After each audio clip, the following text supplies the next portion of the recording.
Good afternoon, ladies and gentlemen. My name is Craig Moran. I'm going to talk to you about the infamous Enron scandal back in the early 2000s. Enron was a fast-growing company going through the mid-90s until a scandal toward the late end of the decade hit that basically brought the company to its knees. The United States has had many of these types of scandals over the past, but this one topped it all. It basically involved 4 people, although there were many others. CEO Kenneth Lay, gas bank head Jeffrey Skilling, and CFO Andrew Fausto, along with their main accountant Andrew Anderson. Basically, they were getting away with what they were doing until an accountant named Sharon Watkins blew the whistle on the company and would bring it to its knees. There's so many legal issues in this case, you wouldn't know where to begin. Basically about ethics and morality, however. The trial is going to be basically what constitutes fraud and what does not. What they would do in the trial, it would show how Lay, Skilling, and Fausto were involved. They would present evidence to show how these, over time, would hide losses, boost profits, and cash in on inflated stock prices. These 4 didn't care what it did to their reputation, as long as they accomplished their goal. They would hire the best of employees and pay them well. However, they had to basically take the attitude, do as I say, not as I do.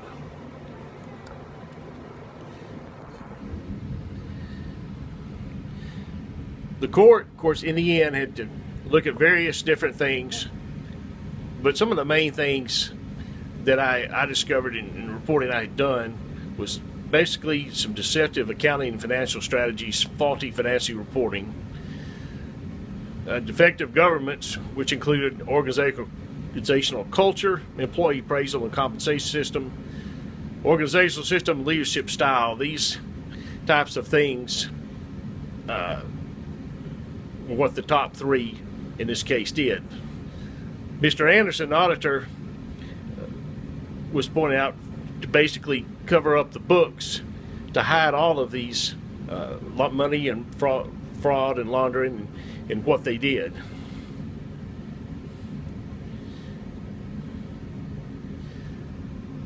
When it was all said and done, Mr. Lay, Mr. Skilling, and Mr. Fausto were convicted on various counts of fraud and money laundering.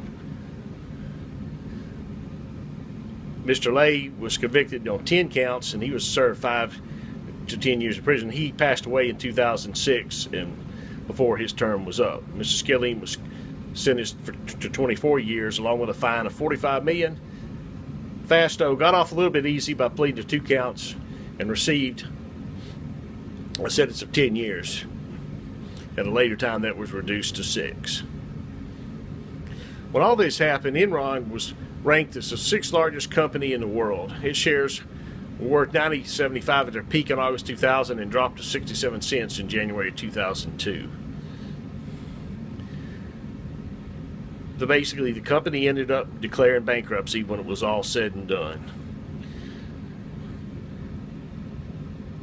As an accountant looking into this, I've learned that you can cheat, but basically cheaters are going to always get caught. Do things the right way. Do things, be very credible, and I promise you, as an accountant, you will reap the benefits of being honest, because if you cheat and cook the books, sooner or later there's going to be in a situation that occurs where you're going to get caught. It's unfortunate that so many people lost their jobs, and then stockholders lost billions of dollars of money over what could have easily been prevented were it not for excessive greed. These four took the my way or the highway type attitude, and look what it got them.